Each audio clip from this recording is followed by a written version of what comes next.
Imagine a world where humanity lives inside a great ancient library.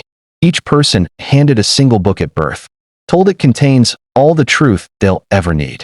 The book has stories, rules, promises, and warnings. Most people accept it without question. Few ever peek into the other books stacked on dusty shelves nearby. Welcome to the story of belief.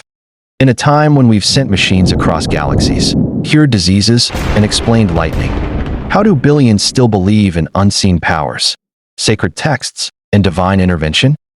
The answer isn't simple. It's not just ignorance or fear. Belief is stitched into our emotions, our culture, our psychology. It's not just an idea, it's a human reflex.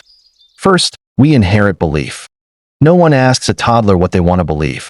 A child born in a Buddhist temple grows up Buddhist. One born near a church likely becomes Christian. These beliefs are given like heirlooms, passed down like surnames. When belief arrives before language, it becomes part of identity. Questioning it later feels like questioning your reflection. But belief doesn't stop at home, it's in the air. Imagine a town where every meal begins with prayer. Every leader swears by the divine. In that kind of place, religion isn't a choice, it's the default. To doubt is to feel like a stranger in your own home. Humans crave belonging, and belief is often the cost of inclusion. Then there's the comfort factor. Life can be brutal. Death steals, disasters strike, suffering spreads without warning. Belief tells us there's a plan, that the pain has purpose, that wrongs will be righted someday. It's a soothing narrative. But soothing isn't the same as true. A child may believe the thunder is a monster growling, and it helps them sleep, but that doesn't make it real. Fear also plays its part. Fear of punishment, fear of nothingness, fear of asking the wrong question. Many religions are rooted in consequences. Step out of line and face hellfire or disgrace. Even as adults, those early warnings echo in our minds. What if we're wrong? What if disbelief means eternal suffering? This isn't conviction. It's fear in disguise. And let's not forget our pattern-seeking brains. We want causes. We crave order. In the past, when crops failed or illness struck, we needed a reason. So we made stories. God sent droughts.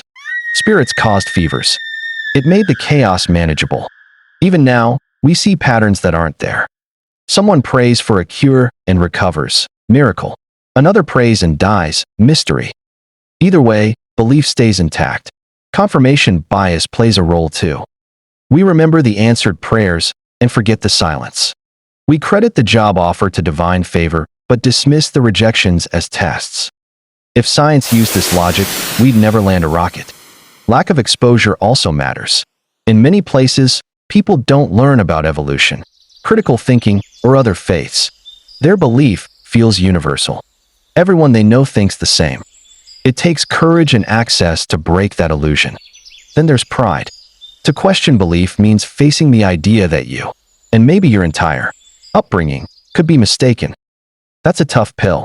It's easier to defend than to doubt, to double down instead of peeling back. Religion also wears the armor of authority. Sacred texts, revered leaders, divine proclamations.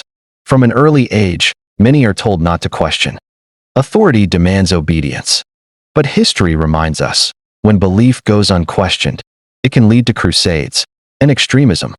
We can't ignore the machinery behind belief either. Religion is a business. Billions are donated.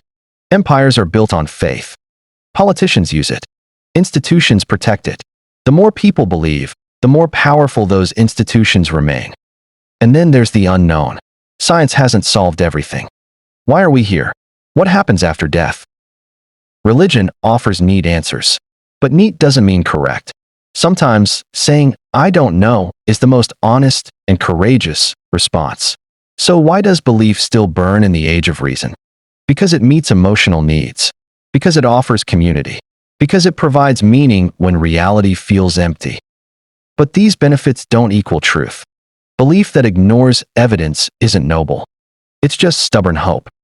And yet, the tide is changing. People are peeking at other books, not out of rebellion, but out of curiosity, out of a desire for what's real, not what's rehearsed. This isn't an attack on belief. It's a call to understand it.